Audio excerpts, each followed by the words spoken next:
One Punch Man is on the edge of being canceled before it could even get close to its ending. This is all because some people at the top of managing the One Punch Man franchise as a whole have seemingly been trying their absolute hardest to tank what was once a powerhouse of a series with an endlessly bright future. They have been consistently dragging the series through the mud with terrible decision after terrible decision. I got SSR atomic sandbag. And to this day, it still baffles me as to why. So by the end of this video, you'll see exactly why this might be the biggest year for One Punch Man, one that could make or break the series entirely. Like many of you, I was introduced to my favorite bald superhero through season 1 of the anime. I still remember the day my friend came up to me talking about this new hilarious anime that just came out about some bald guy that's literally trained so hard that he can take out any opponent in a single punch, but he freaking hates it and everyone treats him like an idiot while giving him absolutely no credit for everything that he's done. Needless to say, it piqued my interest, and no exaggeration, it was probably one of the best decisions I ever made in my life, because it eventually turned me into a hardcore manga reader because I just couldn't wait to see what happened after season 1, and it led me to starting this YouTube channel because I had absolutely no friends I could talk about the manga with. Season 1 not only introduced a large new audience to a refreshing take on the superhero genre, it completely catapulted the series to the mainstream as a juggernaut franchise with manga sales that rivaled even the top titles on Shonen Jump, combining the absolutely beautiful and highly acclaimed anime by Madhouse with the manga finally catching some steam narratively while showcasing some incredible art from Yusuke Murata. The sky didn't even seem like a high enough limit for the series. Unfortunately though, the powers that be saw the serious potential that this franchise had and said, wouldn't it be funny if we just took a big old shit on this entire series? And that's exactly what they did. The first poop stain came in the form of season 2, with JC Staff replacing Madhouse as the animation studio for it. To the One Punch Man community, JC Staff is a name that induces heavy episodes of PTSD and anxiety, and honestly it should. I mean, just look at this. It's even been rumored if you say JC Staff in the mirror 3 times, this terribly animated image of Saitama pops out and steals your penis. Before taking on this new season of the anime, 2 of the more recognizable titles that JC Staff had worked on up until that point were Food Wars and Backstreet Girls. The guys at the top in charge of finding a new studio for season 2 must have seen these 2 other anime and somehow thought, yeah, these guys can make a sick battle anime, no doubt. Now, I don't want to bag on the studio too hard because I'm sure the animators did their best with the time constraints they probably had, and it's not like they pulled a record of Ragnarok or something and made a PowerPoint slideshow with some action shots and called it an anime. You can't keep getting away with it!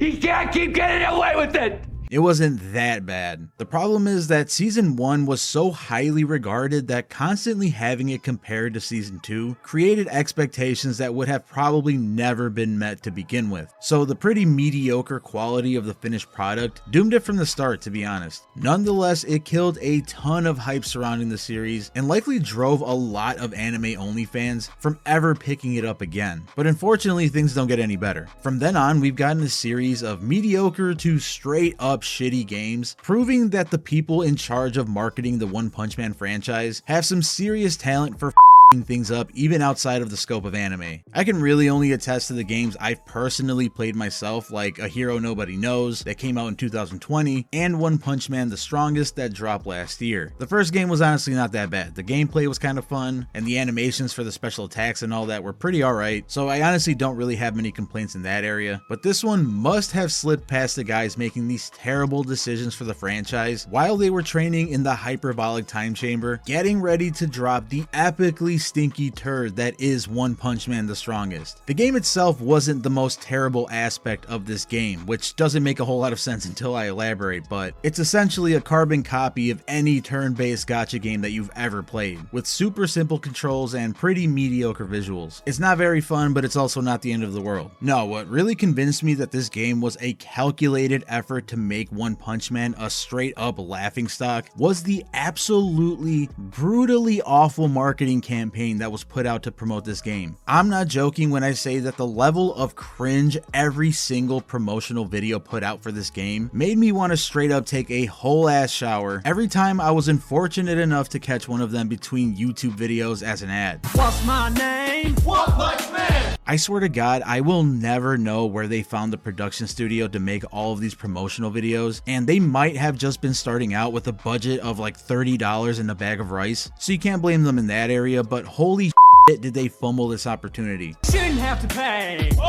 They clearly didn't know a single thing about the series itself and hired some terrible actors that seemed to be based in Europe somewhere or something, and even had the audacity to dub their voices with actors that still had European accents. Like at that point, what the hell is the point of even dubbing their voices? Just slap subtitles on that shit. Wants to play. Look, I'm not even gonna say anything else, just watch this commercial and tell me what you think in the comments below. I get Garou. It's an SSR character. The battle power is 3 million. You picked the wrong fight. What the? Why didn't you tell me earlier? I was all worried. I got Tornado SSR 5 million battle power. You really wanna fight me?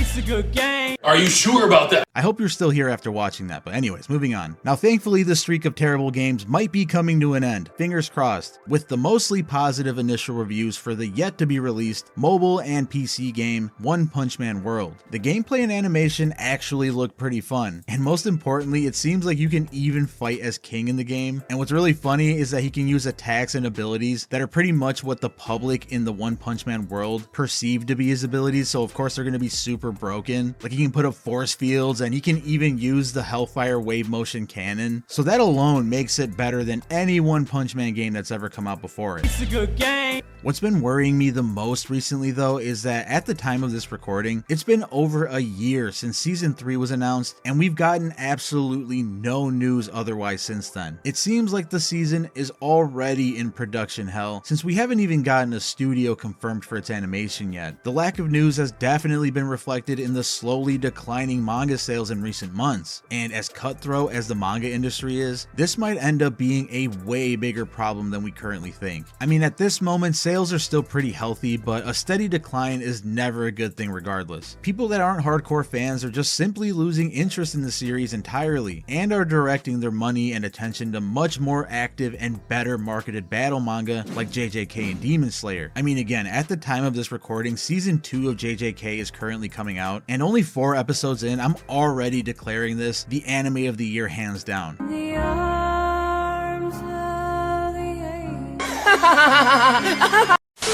Mappa is doing an absolutely incredible job. Fingers crossed that a recent leak that Studio Mappa is the one that's doing season 3 of One Punch Man turns out to be true, because this is giving me a lot of optimism. At this point though, I feel like announcing season 3 was a desperate attempt at pumping some excitement back into the series, since it seems pretty clear at this point that they had absolutely no plans of scheduling some consistent news and developments for it. Clearly, One Punch Man has not made a good impression to the general public since the release of season 1, but through all the nonsense, it still managed to build a base of die-hard fans with a community of over 1 million people on Reddit. And that's a pretty massive accomplishment considering a juggernaut series like Naruto has around the same number of members. And Naruto has a completed manga, a completed anime, and way better games and products. Not to mention it's been around for longer too. If it weren't for these die-hard fans, One Punch Man would have met a fate similar to a lot of other popular mangas that suffered from poor anime adaptations and overall decreased popularity. Honestly, it seems like the die-hard fans and the incredible manga by One and Murata are the only things that's keeping it all together. Really the two things that got it all started in the first place. That's why I say that this year is probably the most important one for the entire series, because if the new video game tanks and we still don't get any news for the new season, I think One Punch Man is unfortunately going to go on a steady and steep decline in popularity that even a decent season 3 wouldn't be able to fix. You know, maybe I'm being way too paranoid here, but like many of you, I just want to see my favorite battle manga succeed and do big things, and all these terrible choices that have been made up until this point just really bothered me today for some reason. But for now, let's just keep our hopes up and cross our fingers that the guys making these terrible